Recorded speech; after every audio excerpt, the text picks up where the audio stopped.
വിശ്വാസപൂർവം പ്രകാശനം ചെയ്യപ്പെടുന്ന പരിപാടിയാണിത്. അതിൻ്റെ ആ പുസ്തകം ബഹുമാനായ ശശി തരൂരിനെ ഏൽപ്പിച്ചതോടെ ഔപചാരികമായ പ്രകാശനം നടന്നതായി പ്രഖ്യാപിക്കട്ടെ. ഇത് അദ്ദേഹത്തിൻ്റെ ആത്മകഥ എന്നതിലുപരി ഐക്യ കേരളത്തിൻ്റെ, പ്രത്യേകിച്ച് മലബാറിൻ്റെ സാമൂഹിക സാംസ്കാരിക മുന്നേറ്റങ്ങളുടെ ചരിത്രം കൂടിയാണ്. കേരളത്തിലെ മുസ്ലിം സമുദായത്തിൻ്റെ വികാസ പരിണാമങ്ങളെ അടയാളപ്പെടുത്തുന്ന ഒരു പുസ്തകമാണ്. ചരിത്ര വിദ്യാർത്ഥികൾക്കും വായനാ തൽപരർക്കും ഒരുപോലെ പ്രിയങ്കരമായി ഇത് മാറും. ചരിത്രം, സംസ്കാരം, വിദ്യാഭ്യാസം തുടങ്ങി നിരവധി മേഖലകളെ കുറിച്ച് 24 അധ്യായങ്ങളായിട്ടാണ് ഈ പുസ്തകത്തിൽ കാര്യങ്ങൾ പ്രതിപാദിച്ചിട്ടുള്ളത്. ഇവിടെ നേരത്തെ വിശേഷിപ്പിച്ചതുപോലെ ആധ്യാത്മിക പ്രഭാഷകൻ, പണ്ഡിതൻ, അധ്യാപകൻ, വാഗ്മി, ഇങ്ങനെ നിരവധി മേഖലകളിൽ മുദ്ര പതിപ്പിച്ച വ്യക്തിത്വമാണ് ശ്രീകാന്തപുരത്തിൻ്റെ. ഇത്രയേറെ ബൃഹത്തായ പ്രവർത്തന മേഖലകൾ സ്വന്തമായുള്ള ഒരാൾ ആത്മകഥ എഴുതുമ്പോൾ അത് സ്വന്തം കഥ മാത്രമാകില്ല, അനേകം ജീവിതങ്ങളുടെ പ്രതിഫലനം കൂടിയായി സ്വാഭാവികമായും മാറും. ഈ ആത്മകഥ വായിക്കുമ്പോൾ മനസ്സിലേക്ക് വരാനിടയുള്ള ഒരു കാര്യമുണ്ട്. ഉസ്താദ് എന്നാണല്ലോ അദ്ദേഹത്തെ നമ്മളെല്ലാവരും വിശേഷിപ്പിക്കാറുള്ളത്. എന്ന് പറഞ്ഞാൽ ഗുരുസ്ഥാനീയനായ മുതിർന്ന അധ്യാപകൻ എന്നാണ്. ഏത് രീതിയിലാണ് അദ്ദേഹം ഗുരുവാകുന്നത് എന്ന് പരിശോധിച്ചാൽ പല മറുപടികൾ പറയേണ്ടി വരും. അധ്യാപക വൃത്തി അദ്ദേഹത്തിൻ്റെ ജീവിതത്തിൻ്റെ ഭാഗമായിരുന്നു. അതോടൊപ്പം, അല്ലെങ്കിൽ അതിലുപരി, മതവിശ്വാസത്തിൻ്റെ മൂല്യങ്ങൾ ശരിയായ അർത്ഥത്തിൽ വിശ്വാസികൾക്ക് പകർന്നു നൽകിയ വ്യക്തി എന്ന നിലയിലാണ് പൊതുസമൂഹം അദ്ദേഹത്തെ ഉസ്താദ് എന്ന് വിശേഷിപ്പിക്കുന്നത്. മതവിശ്വാസം അഗ്നി പോലെയാണ്. അത് ആരുടെ കൈകളിൽ എത്തുന്നു എന്നതിനെ ആശ്രയിച്ചിരിക്കും അതിൻ്റെ പ്രയോഗം. അഗ്നി എല്ലാം ചുട്ടുചാമ്പലാക്കുന്ന വസ്തുവാണ്. അതേസമയം വെളിച്ചം പകരുന്ന ദീപവുമാണ്. മതവിശ്വാസവും അതുപോലെ തന്നെയാണ്. അതിനെ സമൂഹത്തിൻ്റെ ഉത്കർഷത്തിനായി ഉപയോഗിക്കാം, സമൂഹത്തിൻ്റെ സംഹാരത്തിനായും ഉപയോഗിക്കാം. ഇതിൽ കാന്തപുരം AP അബൂബക്കർ മുസ്ലിയാർ സ്വീകരിച്ചത്, അല്ലെങ്കിൽ പിന്തുടർന്നത്, ആദ്യത്തെ വഴിയാണ്. മതത്തിൻ്റെ മൂല്യങ്ങൾ ജീവിതത്തിൽ പകർത്തേണ്ടത് എങ്ങനെയെന്ന് സ്വജീവിതത്തിലൂടെ തലമുറകളെ പഠിപ്പിച്ച ഗുരു എന്ന നിലയിലാകും അദ്ദേഹത്തെ കാലം വിലയിരുത്തുക. എങ്ങനെയാണ് മതത്തിൻ്റെ മൂല്യങ്ങളെ അദ്ദേഹം ജീവിതത്തിൽ പകർത്തിയത്? എത്ര ദൂരത്ത് പോയാണെങ്കിലും നിങ്ങൾ അറിവ് സമ്പാദിക്കണമെന്നും അനാഥരോട് കരുണയോടെ പെരുമാറണമെന്നുമുള്ള പ്രവാചക വാക്യങ്ങളോട് ചേർന്ന് നിൽക്കുന്നതാണ് അദ്ദേഹത്തിൻ്റെ പ്രവർത്തനങ്ങൾ. മർക്കസ് സ്ഥാപനങ്ങളുടെ ചരിത്രം പരിശോധിച്ചാൽ തന്നെ ഇത് മനസ്സിലാകും. അരനൂറ്റാണ്ടോളം വരുന്ന പ്രവർത്തന പാരമ്പര്യമുണ്ട് അബൂബക്കർ മുസ്ലിയാരുടെ നേതൃത്വത്തിൽ പ്രവർത്തിക്കുന്ന മർക്കസ് സ്ഥാപനങ്ങൾക്ക്. ഏതെങ്കിലും പ്രത്യേക മേഖലയിലോ പ്രദേശത്തോ പ്രത്യേക വിഭാഗത്തിന് വേണ്ടി മാത്രമായോ ഒതുങ്ങി നിൽക്കുന്നതല്ല മർക്കസിൻ്റെ പ്രവർത്തനങ്ങൾ. മർക്കസിൻ്റെ കീഴിൽ ഇന്ത്യയിലെ നിരവധി സംസ്ഥാനങ്ങളിൽ പ്രാഥമിക വിദ്യാഭ്യാസ കേന്ദ്രങ്ങളുണ്ട്, നിരവധി ആശുപത്രികളുണ്ട്, നിയമസഹായ സ്ഥാപനങ്ങൾ, ആതുര സേവന കേന്ദ്രങ്ങൾ, ഇവയെല്ലാം മർക്കസിൻ്റെ കീഴിൽ പ്രവർത്തിച്ചു വരുന്നു. വിദ്യാഭ്യാസം, ആരോഗ്യം, പൊതുജന സേവനം തുടങ്ങിയ മേഖലകളിലെല്ലാം ഫലപ്രദമായി മർക്കസ് ഇടപെടുന്നു. കേവലം വിദ്യാഭ്യാസം ലഭ്യമാക്കുക എന്നതിലുപരി ജീവിതം കെട്ടിപ്പടുക്കാൻ വിദ്യാർത്ഥികളെ പ്രാപ്തരാക്കുക എന്നതുകൂടി ലക്ഷ്യം വെച്ച് സ്ഥാപിച്ച നോളജ് സിറ്റി ശ്രദ്ധേയമായ ഒരു ഉദ്യമമാണ്. അറിവ് ലഭ്യമാക്കുന്നതിലും ആതുര സേവനത്തിലും ഇസ്ലാം മുന്നോട്ട് വെക്കുന്ന ആശയങ്ങളോട് ചേർന്ന് നിൽക്കുന്നതാണ് മർക്കസ് സ്ഥാപനങ്ങളുടെ പ്രവർത്തന പാരമ്പര്യം. അതിനെക്കുറിച്ചുള്ള വിശദമായ ചിത്രമാണ് ഈ പുസ്തകം പകർന്നു നൽകുന്നത്. 1939 മാർച്ച് 22 കാന്തപുരം അബൂബക്കർ മുസ്ലിയാർ ജനിച്ചത്. നാട്ടിൻപുറത്തെ വിദ്യാലയത്തിൽ പഠിച്ച അദ്ദേഹം പിന്നീട് ലോകത്തിൻ്റെ പല കോണുകളിലുമുള്ള മുസ്ലിം സമൂഹത്തിൻ്റെ ആത്മീയാചാര്യനായി വളർന്ന ചരിത്രമാണ് ഈ പുസ്തകത്തിലുള്ളത്. ബ്രിട്ടീഷ് ഭരണത്തിലെ ഇന്ത്യയിലും സ്വതന്ത്ര ഇന്ത്യയിലും അദ്ദേഹം ജീവിച്ചു. ഈ രണ്ട് ഘട്ടങ്ങളിലും ഇന്ത്യൻ മുസ്ലിങ്ങളുടെ സാമൂഹിക അവസ്ഥ നേരിട്ട് കണ്ടു. സമുദായത്തെ മുന്നോട്ട് നയിക്കാനുള്ള പ്രവർത്തനങ്ങൾ ഏറ്റെടുത്തു. അവയിലേക്കെല്ലാം വിശദമായി കടന്നു ചെല്ലാൻ ഈ ഘട്ടം ഞാൻ ഉപയോഗിക്കുന്നില്ല.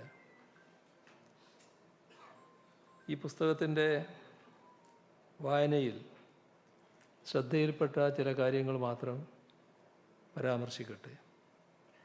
1957 കേരളത്തിലെ കമ്മ്യൂണിസ്റ്റ് പാർട്ടി നേതൃത്വത്തിലുള്ള സർക്കാർ നടപ്പാക്കിയ പ്രവർത്തനങ്ങളെക്കുറിച്ചുള്ള വിവരണം ഇതിലുണ്ട്. ഭൂപരിഷ്കരണം എന്ന സുപ്രധാന തീരുമാനം ആ സർക്കാർ കൈക്കൊണ്ടപ്പോൾ മുസ്ലിം സമുദായത്തെ പ്രതിനിധീകരിച്ചിരുന്ന പല പ്രമാണിമാരും അന്ന് അതിനെതിരെ നിലകൊണ്ടിരുന്നു. അന്ന് യുവത്വത്തിലേക്ക് കാന്തപുരം കാലെടുത്ത് വെക്കുകയായിരുന്നു. പക്ഷെ അദ്ദേഹത്തിൻ്റെ നിലപാട് മറ്റൊന്നായിരുന്നു. ഭൂപരിഷ്കരണത്തിലൂടെ സാധാരണക്കാരായ ആളുകൾക്ക് ഭൂമി കിട്ടുകയല്ലേ, പിന്നെ എന്തിനാണ് അതിനെതിർക്കുന്നത് എന്ന നിലപാടാണ് അദ്ദേഹം സ്വീകരിച്ചത്.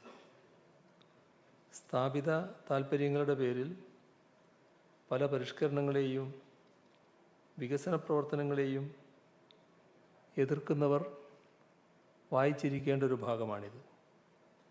ഇന്ത്യയിലെ മറ്റ് സംസ്ഥാനങ്ങൾക്ക് തന്നെ മാതൃകയാവുന്ന രീതിയിൽ നടപ്പിലാക്കിയ ഭൂപരിഷ്കരണം എന്തായിരുന്നു എന്നതിൻ്റെ വ്യക്തമായ ചിത്രമാണ് ഇതിലൂടെ പകർന്നു നൽകുന്നത്. ആ നിലക്ക് ആ കാലഘട്ടത്തിൻ്റെ പൊളിറ്റിക്കൽ ക്രോണിക്കിൾ കൂടിയായി ഈ ആത്മകഥ മാറുന്നുണ്ട്. കോഴിക്കോടിനോട് തനിക്കുള്ള ആത്മബന്ധത്തെക്കുറിച്ചാണ് ഉസ്താദ് മറ്റൊരിടത്ത് പറയുന്നത്. കോഴിക്കോട് നഗരത്തിൻ്റെ വളർച്ചയ്ക്കൊപ്പം വളർന്ന ചരിത്രമാണ് തൻ്റേതും എന്ന് അദ്ദേഹം ഈ പുസ്തകത്തിൽ പറയുന്നു. ആദ്യകാലങ്ങളിൽ കോഴിക്കോടിൻ്റെ ഭക്ഷണ വൈവിധ്യവും പ്രകൃതി ഭംഗിയുമൊക്കെയാണ് തന്നെ ആകർഷിച്ചിരുന്നെങ്കിൽ പിന്നീടത് കോഴിക്കോടിൻ്റെ സാംസ്കാരിക പാരമ്പര്യത്തോടുള്ള അടുപ്പമായി മാറിയെന്ന് അദ്ദേഹം പറയുന്നു. അതുകൊണ്ടാകാം മർക്കസ് സ്ഥാപനങ്ങളുടെ പ്രവർത്തന കേന്ദ്രം കോഴിക്കോടായിരിക്കണമെന്ന് അദ്ദേഹം ചിന്തിച്ചത്. ഈ ആത്മകഥയുടെ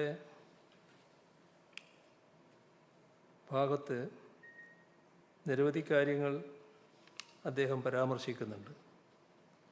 റിയാദിൽ വെച്ചുണ്ടായ ഒരു തിക്താനുഭവത്തെക്കുറിച്ച് പുസ്തകത്തിൽ എഴുതുന്നുണ്ട്.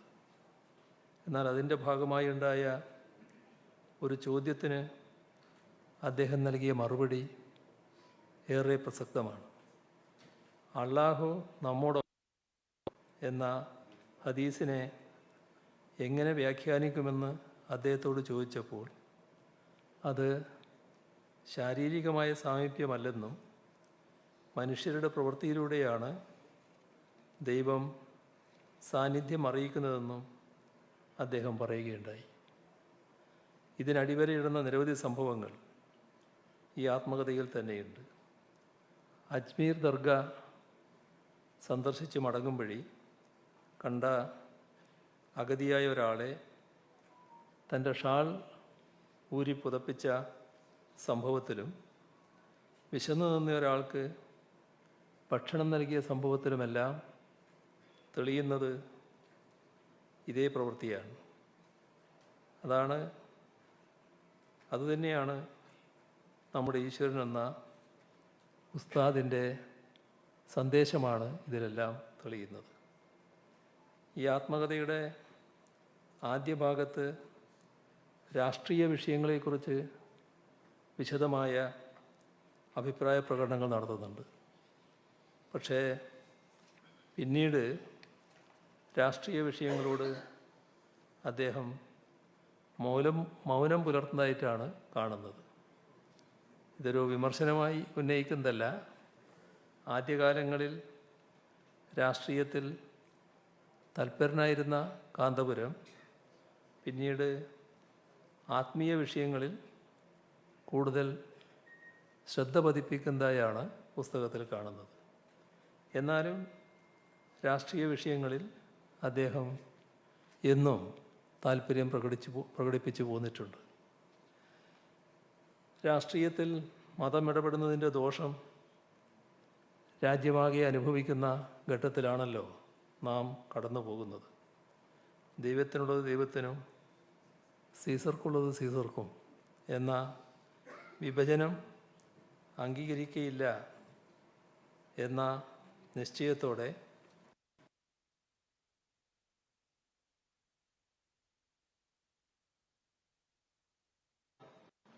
ലക്ഷ്യം നേടുന്നതിനു വേണ്ടിയാണ് അത് ചെയ്തത്. ഇതിനെതിരായ വർദ്ധിച്ച ജാഗ്രത ആവശ്യമുള്ള ഘട്ടത്തിലൂടെയാണ് നാം കടന്നു പോകുന്നത്. ഇന്ത്യയിൽ മറ്റൊരു പൊതുതെരഞ്ഞെടുപ്പ് കൂടി കഴിഞ്ഞിരിക്കുകയാണ്. രാജ്യത്തെ ന്യൂനപക്ഷ സമുദായങ്ങൾക്കെതിരായ വിദ്വേഷ പ്രസംഗങ്ങളിൽ വിഷലിപ്തമായി തീർന്ന തെരഞ്ഞെടുപ്പാണ് കടന്നുപോയത്. ഏതായാലും മതനിരപേക്ഷതയോടുള്ള ആഭിമുഖ്യം എല്ലാ കാലത്തും കാത്തുസൂക്ഷിക്കാൻ കാന്തപുരം നടത്തിയിട്ടുള്ള പ്രവർത്തനങ്ങൾ കൂടുതൽ പ്രസക്തവും അർത്ഥപൂർണവുമാകുന്നുണ്ട് ഈ വർത്തമാനകാല സാഹചര്യത്തിൽ. ഇതിൽ പറയുന്ന എല്ലാ കാര്യങ്ങളോടും പുസ്തകം പ്രകാശിപ്പിക്കുന്നയാൾ യോജിക്കുന്നുണ്ടോ ഇല്ലയോ എന്ന് ചോദിക്കുന്നവരുണ്ടാകാം. അതിനൊറ്റ ഉത്തരവേ ഉള്ളൂ. ഇത് കാന്തപുരം AP അബൂബക്കർ മുസ്ലിയാരുടെ ആത്മകഥയാണ്. അദ്ദേഹത്തിൻ്റെ കാഴ്ചപ്പാടുകളും വിലയിരുത്തലുകളുമാണ് അദ്ദേഹം പുസ്തകത്തിൽ അവതരിപ്പിക്കുന്നത്. അത് പുസ്തക പ്രകാശനം ചെയ്യുന്ന ആളുടേതല്ല. അതുകൊണ്ട് തന്നെ അത്തരം ചോദ്യങ്ങൾ പ്രസക്തമായിട്ടുള്ളതല്ല. യോജിക്കുന്ന കാര്യങ്ങളുണ്ടാവാം, വിയോജിക്കുന്ന കാര്യങ്ങളുണ്ടാവാം. യോജിക്കാനും വിയോജിക്കാനും കഴിയുന്ന ഒരു പൊതുമണ്ഡലം നമുക്കുണ്ട് എന്നതാണ് പ്രധാനം. വിയോജനാഭിപ്രായങ്ങൾക്കും വിരുദ്ധ അഭിപ്രായങ്ങൾക്കും ഇടം നൽകുന്ന ഒരു പൊതുമണ്ഡലം നമുക്കുണ്ട്. അത് തകരാതെ നോക്കേണ്ടതുണ്ട്. ശ്രദ്ധിക്കേണ്ടത് അതിനെ തകർക്കാൻ സംഘടിത ശ്രമങ്ങൾ നടക്കുന്നുണ്ട്. ആ ശ്രമങ്ങളെ ചെറുക്കാൻ നമ്മളാകെ ഒരുമിച്ച് നിൽക്കേണ്ടതുണ്ട്. ആ സന്ദേശമാണ് അദ്ദേഹത്തിൻ്റെ ആത്മകഥയിലുള്ളത്. ശ്രീ കാന്തപുരം AP അബൂബക്കർ മുസ്ലിയാരുടെ ആത്മകഥയായ വിശ്വാസപർവത്തിൻ്റെ പ്രകാശനം നിറഞ്ഞ സന്തോഷത്തോടെ നിർവഹിച്ചതായി അറിയിച്ചുകൊണ്ട് അവസാനിപ്പിക്കുന്നു. നിങ്ങൾക്കെൻ്റെ സ്നേഹാഭിവാദനം. ബഹുമാന്യനായ മുഖ്യമന്ത്രി, 5 മണിക്ക് ക്യാബിനറ്റ് യോഗമാണ്. അപ്പോൾ മറ്റു പ്രമുഖരായ ആളുകൾ ഇവിടെ ഇരുണ്ട്. ആരോടും അനാദരവ് കൊണ്ടല്ല, ക്യാബിനറ്റ് യോഗത്തിൽ പങ്കെടുക്കേണ്ടതുകൊണ്ട് എനിക്ക് പോകേണ്ടതായിട്ടുണ്ട്. പോകാൻ അനുവദിക്കണമെന്ന് കൂടി ഇതോടുകൂടി അഭ്യർത്ഥിക്കുകയാണ്. ബഹുമാന്യനായ മുഖ്യമന്ത്രിക്ക് പുസ്തക പ്രകാശന പരിപാടിയുടെ സ്നേഹം, സന്തോഷം.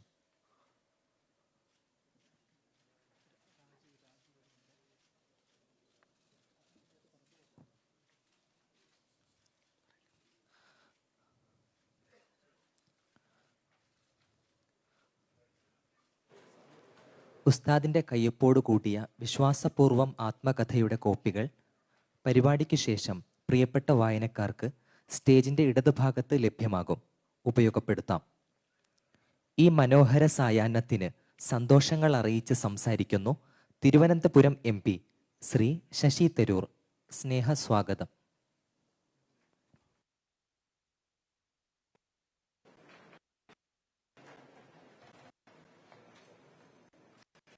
ബഹുമാനപ്പെട്ട മുഖ്യമന്ത്രി, നമ്മുടെ വിട്ടുപോകുന്ന മുഖ്യമന്ത്രി ഉസ്താദ് കാന്തപുരം AP അബൂബക്കർ മുസ്ലിയാർ, വേദിയിൽ സദസ്സിരിക്കുന്ന എല്ലാ ബഹുമാന്യരെ, വിശിഷ്ട വ്യക്തികളെ, മന്ത്രിമാരെ, മുൻ മന്ത്രിമാരെ, സുഹൃത്തുക്കളെ, വായനക്കാരെ, എല്ലാവർക്കും എൻ്റെ വിനീതമായ നമസ്കാരം. ഇന്ന് ഞാനും വലിയ സന്തോഷത്തോടെയാണ് നിങ്ങളുടെ ഇടയിൽ ഈ അവസരത്തിൽ നിൽക്കുന്നത്. മുഖ്യമന്ത്രിയുടെ കയ്യിൽ നിന്ന് ഒരു പുസ്തകം കിട്ടണത് എല്ലാ ദിവസത്തിൻ്റെ പണിയല്ല. അപ്പോൾ അദ്ദേഹത്തിൻ്റെ കയ്യിൽ നിന്ന് ഒരു പുസ്തകം മേടിക്കാൻ തന്നെ വലിയ സന്തോഷകാര്യമാണ്. പക്ഷേ പ്രത്യേകിച്ച് ഇങ്ങനൊരു മഹാൻ വ്യക്തിയെക്കുറിച്ച് എഴുതിയൊരു ആത്മകഥ, ഉസ്താദ് AP അബൂബക്കർ മുസ്ലിയാർ ഇങ്ങനൊരു വ്യക്തിയാണ്. മുഖ്യമന്ത്രി ഞാനും ഒരേപോലെ ആദരിക്കുന്നൊരു വ്യക്തി. അദ്ദേഹത്തിനെ കുറിച്ചൊരു പുസ്തകം മുഖ്യമന്ത്രിയുടെ കയ്യിൽ നിന്ന് കിട്ടാൻ എനിക്ക് പ്രത്യേകിച്ച് സന്തോഷം തോന്നി. ഞാൻ ഇപ്പോൾ ഒരു 15 വർഷക്കാലമായിട്ട് ഉസ്താദിനെ അറിയുമെന്ന് പറയാനുള്ള ഭാഗ്യമുണ്ടായിട്ടുണ്ട്. ഞാൻ ആദ്യം രാഷ്ട്രീയത്തിൽ വരുന്ന മുമ്പ് ഒരു പേര് മാത്രമായിരുന്നു അദ്ദേഹത്തെ നേരിട്ട് കാണാനൊരു അവസരം ഉണ്ടായിരുന്നില്ല. ആ സമയത്താണ് അദ്ദേഹത്തിൻ്റെ ഇവിടെ തിരുവനന്തപുരത്തിൻ്റെ പ്രതിനിധിയായ സിദ്ദീഖ് സക്കാഫി എന്നെ ആദ്യം പരിചയപ്പെടുത്തി കൊടുക്കുന്നത്. അദ്ദേഹത്തിൻ്റെ ആ അറിവും അദ്ദേഹത്തിൻ്റെ വലിയ മനസ്സും വലിയ ഹൃദയവും തുടക്കം മുതൽക്ക് കാണാനുള്ള സാധ്യതയായിരുന്നു എൻ്റെ. കുറേ അവസരത്തിൽ നമുക്ക് നേരിട്ട് സംസാരിക്കാൻ സാധിച്ചു. ഒരു കാലത്തിൽ ഞാൻ കേന്ദ്രമന്ത്രിയായിരിക്കുമ്പോൾ, ഹജ്ജിൻ്റെ ചുമതല എൻ്റെ ആയിരിക്കുമ്പോൾ അദ്ദേഹം വന്ന് തന്നിട്ട് എന്നെ ഉപദേശിച്ചതും ചില കാര്യങ്ങൾ നമുക്ക് ഒരുമിച്ച് സംസാരിച്ചിട്ട് പരിഹരിക്കാൻ ചെയ്യാൻ സാധിച്ചതൊക്കെ എനിക്കിപ്പോഴും വലിയ ഓർമ്മകളാണ്.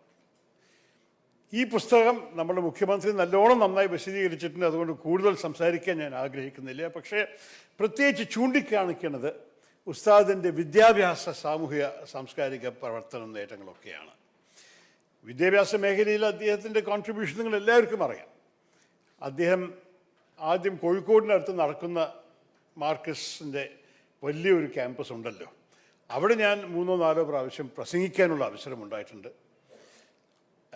ഞാൻ അവിടെ കാണുന്നത്, ശരിക്ക് മനസ്സിലാക്കുന്നത്, അദ്ദേഹത്തിൻ്റെ ഒരു സേവനം വിദ്യാഭ്യാസ മേഖലയിൽ മാത്രമല്ല, പക്ഷെ ശരിക്ക് നമ്മളുടെ നാഷണൽ ഇൻറ്റഗ്രേഷൻ്റെ ഒരു വലിയൊരു കോൺട്രിബ്യൂഷനെ കാണുന്നു. നമ്മൾ ഇത്ര വിദ്യാർത്ഥികളെ അവിടെ ഇരുന്ന് കാണുമ്പോൾ നമ്മൾക്ക് പെട്ടെന്ന് മനസ്സിലാവില്ല, ഭാരതത്തിൻ്റെ എല്ലാ മുക്കിൻ്റെ വ്യക്തികളെ അവിടെ കാണും. കഴിഞ്ഞ വർഷം ഞാൻ അവിടെ ഒരു അവസരത്തിൽ പ്രസംഗിക്കാൻ പോയപ്പോൾ ഫ്രണ്ടിൽ ഒരു 10-40 കുട്ടികൾ കുട്ടികൾ പറഞ്ഞ യുവാക്കൾ ഇരിക്കുന്നുണ്ടായിരുന്നത് കശ്മീരിൽ നിന്നായിരുന്നു. കശ്മീരിൽ നിന്ന് കേരളത്തിൽ വന്നിട്ട് ഇസ്ലാം മതത്തിനെ കുറിച്ച് പഠിക്കലും അതിൻ്റെ ഒപ്പം വിദ്യാഭ്യാസം പഠിച്ച് മനസ്സിലാക്കി നന്നായി ചെയ്യാൻ സാധിച്ച ഈ കുട്ടികൾക്ക് ഭാരതത്തിൻ്റെ ഭൗസ്വരതയും ഭാരതത്തിൻ്റെ വലുപ്പവും മനസ്സിലാക്കാൻ സാധിക്കുന്ന ഒരു വലിയ ഒരു കോൺട്രിബ്യൂഷനാണ് ഉസ്താദിൻ്റെ ഈ പ്രവർത്തനം. അത് നമ്മൾ ഒരിക്കലും ഒരു അണ്ടർ അപ്രീഷിയേറ്റ് ചെയ്യാൻ പാടില്ല. ഇതൊക്കെ നമ്മളുടെ രാജ്യത്തിൽ എല്ലാവരെയും പഠിപ്പിക്കണമെന്ന് മാത്രമല്ല, എല്ലാവരുടെയും ഐക്യത്തിന് വേണ്ടി ചെയ്യുന്ന ഒരു സേവനമാണ് അതിൻ്റെ പഠിപ്പ്. ഞാൻ അദ്ദേഹത്തിൻ്റെ മാർക്കസ് നോളജ് സിറ്റിയിൽ പോയി കയറാനുള്ള അവസരമുണ്ടായിരുന്നു. എന്തൊരു സൗന്ദര്യമുള്ള ഒരു ക്യാമ്പസാണ്. പക്ഷെ അത് മാത്രമല്ല, അദ്ദേഹത്തിൻ്റെ നമ്മളെല്ലാവരും ഇഷ്ടപ്പെടുന്ന ഡോക്ടർ മുഹമ്മദ് അബ്ദുൽ ഹക്കീം അസാരി നമ്മൾക്ക് സംസാരിച്ചല്ലോ ഇന്ന് ഉച്ചയ്ക്ക്. അദ്ദേഹമാണ് അതിൻ്റെ ആക്റ്റീവായിട്ട് പ്രവർത്തിക്കുന്ന ഒരു വ്യക്തി. അദ്ദേഹത്തിൻ്റെ ഒപ്പം ഞാൻ ക്യാമ്പസ് കണ്ടിട്ട് ഓരോരു ഫാക്കൽറ്റിയും ഓരോരു അതിൻ്റെ ആ പ്രവർത്തനത്തിൻ്റെ കാഴ്ചപ്പാടും ദീർഘഭീഷണിയും കാണുമ്പോൾ ഐ വാസ് വെരി ഇംപ്രസ്ഡ്. ഇങ്ങനെയൊരു സ്ഥലം നമ്മൾ കേരളത്തിലുള്ളത് നമ്മളെല്ലാവരും അഭിമാനമാണ്. നിങ്ങൾ എല്ലാവരോടും പറയുന്നു, പോയി കാണണം. എന്നിട്ട് അവിടെ കോഴ്സ് എടുക്കാനുള്ള ഭാഗ്യമില്ലെങ്കിലും അവിടെ പോയി അവിടുത്തെ പഠിക്കുന്ന വ്യക്തികളെ കണ്ട് സംസാരിച്ച് മനസ്സിലാക്കാൻ വലിയൊരു അവസരമാണ്. അതുമാത്രമല്ല നമുക്ക് ഉസ്താദിനെ കുറിച്ച് പറയാനുള്ളത്. ഉസ്താദ് മുഖ്യമന്ത്രി അദ്ദേഹത്തിൻ്റെ രാഷ്ട്ര നിലപാടും രാഷ്ട്ര മൗനത്തിനെ കുറിച്ച് സംസാരിച്ചു. പക്ഷേ മുഖ്യമന്ത്രിക്ക് എനിക്ക് രണ്ടുപേർക്കും അദ്ദേഹത്തിൻ്റെ രാഷ്ട്രീയ അനുഗ്രഹമുണ്ടായെന്ന് കേൾക്കാൻ നിങ്ങൾക്ക് ഒരു അതിശയം തോന്നാൻ ആവശ്യമില്ല. അങ്ങനെ ഒരു മനസ്സുള്ളൊരു വ്യക്തിയാണ് ഉസ്താദ്. നിങ്ങൾക്കറിയാം, 2019 അദ്ദേഹത്തിന് ഗ്രാൻഡ് മുഫ്തി ഓഫ് ഇന്ത്യ എന്നാക്കി ഒരു വലിയൊരു ടൈറ്റിൽ കൊടുത്തു. ഇതൊരു ശരി കാര്യമല്ല. 10 പേർക്ക് ചരിത്രത്തിൽ ഉണ്ടായിട്ടുള്ളൂ ഇങ്ങനെയൊരു ടൈറ്റിൽ. 10ാമത്തെ ഗ്രാൻഡ് മുഫ്തിയാണ് ശ്രീ ഉസ്താദ് AP അബൂബക്കർ മുസ്ലിയാർ. പക്ഷേ ആ സ്ഥാനം അദ്ദേഹത്തിന് ശരിക്കും ഒരു കാര്യത്തിൽ അതിനെയും വലിയൊരു ടൈറ്റിൽ ഇല്ലെങ്കിലും അദ്ദേഹത്തിൻ്റെ സ്വാധീനം, അദ്ദേഹത്തിൻ്റെ ഇൻഫ്ലുവൻസ് നമ്മുടെ രാജ്യത്തിൽ ഒരു സമസ്ത കേരള ജമീയത്തുൽ ഉലമയുടെ ജനറൽ സെക്രട്ടറി ആയിട്ടും അത് കഴിഞ്ഞിട്ട് ഓൾ ഇന്ത്യ സുന്നി ജമിയത്തുൽ ഉലമയുടെ ജനറൽ സെക്രട്ടറി ആയിട്ടും ആ സ്വാധീനം ഉണ്ടായിട്ടുണ്ടായിരുന്നു. അദ്ദേഹം എന്ത് പറഞ്ഞാലും കേൾക്കാനും റിപ്പോർട്ട് ചെയ്യാനും സ്വീകരിക്കാനും ഇടയ്ക്കിടയ്ക്ക് വിവാദമുണ്ടാക്കാനും ആൾക്കാരുണ്ടല്ലോ, അതെല്ലാം നമ്മൾക്കറിയാം. പക്ഷേ അദ്ദേഹത്തിൻ്റെ ആ സ്റ്റാച്ചർ, ആ ഇൻഫ്ലുവൻസ്, ആ മഹത്വം വേറെ ആർക്കും എളുപ്പത്തിൽ കിട്ടാൻ സാധിക്കില്ല എന്നും ഉറപ്പമാണ്. സമാധാനത്തിന് വേണ്ടി വാദിച്ചൊരു വ്യക്തിയാണ് അദ്ദേഹം. പല അന്താരാഷ്ട്രീയ കോൺഫറൻസ് നടത്തിയിട്ടുണ്ട്. ഈ ഷെയ്ഖ് സയദ് ഇൻ്റർനാഷണൽ പീസ് കോൺഫറൻസിൻ്റെ അധ്യക്ഷനാണ്, ചെയർമാനാണ് അദ്ദേഹം. ആ കോൺഫറൻസ് ലോകം മുഴുവൻ നടത്തിയിട്ടുണ്ട്. UAE-യിൽ, ഡൽഹിയിൽ, പല ഭാഗത്തും നടത്തിയ ഒരു കോൺഫറൻസാണ്. അദ്ദേഹം സമാധാനത്തിന് വേണ്ടി സംസാരിച്ച് പ്രവർത്തിച്ച ഓരോരോ കാര്യങ്ങൾ എല്ലാവർക്കും നന്ദി തോന്നണം. ഒരിക്കൽ അദ്ദേഹത്തിൻ്റെ ഒരു ചൊല്ല് ഞാൻ ഖലീജ് ടൈംസ് UAE-യിൽ വായിച്ചതായിരുന്നു. വിദ്യാഭ്യാസം സമാധാനത്തിൻ്റെ താക്കോലാണ്. Education is the key to peace. അദ്ദേഹത്തിന് 2 വലിയ പ്രിയോക്യുപ്പേഷൻസ്, വിദ്യാഭ്യാസവും സമാധാനവും, രണ്ടും ഒരേ ഒരു വാചകത്തെ കൊണ്ടുവരാൻ സാധിച്ചത് അത് ഉസ്താദിൻ്റെ ഒരു വലിയൊരു ചൊല്ലായിരുന്നു. അതിനൊപ്പം തന്നെ നിങ്ങൾ എല്ലാവർക്കും അറിയാം, ISIS ദായഷ് 2014 ലോകം മുഴുവൻ അവരെ ഭീകരവാദി പ്രവർത്തനത്തിന് നമ്മളെല്ലാവരെയും പേടിപ്പെടുത്തുന്ന സമയത്ത് ആദ്യത്തെ പ്രധാനപ്പെട്ട ഒരു മുസ്ലിം സ്വരം സമാധാനത്തിന് വേണ്ടി ഐസിസിൻ്റെ എതിരെ ഫത്വ ഇഷ്യൂ ചെയ്ത വ്യക്തിയാണ് നമ്മുടെ ഉസ്താദ് AP അബൂബക്കർ മുസ്ലിയാർ. അതൊന്നും മറക്കാൻ പാടില്ല നമുക്ക്. അദ്ദേഹം ഒരു ശക്തമായി എടുത്ത നിലപാടാണ് ഇസ്ലാം സമാധാനത്തിൻ്റെ ഒരു മതമാണ്. സമാധാനമാണ് ഇസ്ലാമിൻ്റെ പേരിൽ, സമാധാനമാണ് ഇസ്ലാമിൻ്റെ സ്പിരിറ്റിൽ. അതുകൊണ്ട് സമാധാനത്തിനെ എതിരിക്കുന്നവർ ഒരിക്കലും നിങ്ങൾക്ക് സ്വീകരിക്കാൻ പാടില്ല എന്ന് അദ്ദേഹത്തിൻ്റെ ഫത്വയിൽ പറഞ്ഞത്. അത് നമ്മൾ ഒരിക്കലും മറക്കാൻ പാടില്ല. ഈ മഹാൻ വ്യക്തി വേറെ പല വിഷയങ്ങളിലും ഇടപെട്ടിട്ടുണ്ട്. നമ്മൾക്കറിയാം, ഇന്നാൾ കുറേ ചർച്ചപ്പെടുത്തി ഈ ഇലക്ഷൻ സമയത്ത് സിറ്റിസൺഷിപ്പ് അമെൻമെൻറ്റ് ആക്ടിൻ്റെ ആ വിഷയത്തിൽ നമ്മുടെ മുഖ്യമന്ത്രിയും ഞാനും ഉസ്താദും ഒക്കെ ഒരേ സ്ഥിതി തന്നെയാണ്. എല്ലാവർക്കും ഒരേ അഭിപ്രായമാണ്.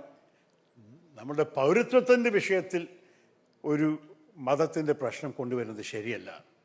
പക്ഷെ അദ്ദേഹം നേരിട്ട് പോയി, ഞാനിതിനെ പാർലമെൻറ്റിനകത്ത് പറഞ്ഞിട്ടുണ്ട്, മുഖ്യമന്ത്രി നിരവധി വേദിയിൽ പറഞ്ഞിട്ടുണ്ട്, ഉസ്താദ് പ്രധാനമന്ത്രിയും ഹോം മിനിസ്റ്ററും കണ്ടിട്ട് നേരിട്ട് പറഞ്ഞൊരു കാര്യമാണ്. അപ്പോൾ അതിനും നമ്മൾ ഉസ്താദിനെ തപ്പുകൊട്ടണം. നമ്മുടെ രാജ്യത്തിൻ്റെ ഭാവിക്ക് വേണ്ടി, സമാധാനത്തിന് വേണ്ടി, മതസൗഹാർദ്ദത്തിന് വേണ്ടി, ജനങ്ങളുടെ പഠിപ്പും ജനങ്ങളുടെ വിശ്വാസവും ജനങ്ങളുടെ ഭാവിക്ക് വേണ്ടി എല്ലാവരും ഒരുമിച്ച് ജീവിച്ച് താമസിച്ച് നന്നാക്കുന്ന ഓരോരോ കാര്യങ്ങൾക്ക് വേണ്ടി ഇത്ര നന്നായി പ്രവർത്തിച്ച് സംസാരിച്ച് പഠിപ്പിച്ച ഒരു മഹാപണ്ഡിതനാണ് നമ്മുടെ ഉസ്താദ് AP അബൂബക്കർ മുസ്ലിയാർ. ഞാൻ നിങ്ങളോട് പറഞ്ഞു തന്നെ ദീർഘമായി പറയാൻ ആഗ്രഹിക്കാത്ത കാരണം ഈ 2 വാക്ക് മാത്രം പറഞ്ഞിട്ട് ഒരിക്കലും കൂടി ഈ പുസ്തകം കിട്ടിയതിന് വലിയ നന്ദി പറഞ്ഞിട്ടും ഉസ്താദിന് ഇനിയും നമ്മളെല്ലാവർക്കും നമ്മുടെ രാജ്യത്തിനും ഈ ലോകത്തിൻ്റെ സമാധാനവും പുരോഗതിക്ക് വേണ്ടി അദ്ദേഹം ഇനിയും ദൈവം ദീർഘായുസ് കൊടുക്കട്ടെ എന്നും കൂടി പ്രാർത്ഥിച്ചിട്ട് ഞാൻ എൻ്റെ വാക്ക് ചുരുക്കുന്നു. നന്ദി, നമസ്കാരം, ജയ്. MP ശ്രീ ശശി തരൂരിന് പ്രകാശന ചടങ്ങിൻ്റെ സ്നേഹങ്ങൾ. വിശ്വാസപൂർവം ആത്മകഥാ പ്രകാശന ചടങ്ങിന് സന്തോഷങ്ങൾ അറിയിക്കുന്നു കേന്ദ്ര വിദേശകാര്യ സഹമന്ത്രി ശ്രീ V. മുരളീധരൻ. സ്നേഹത്തോടെ സ്വാഗതം.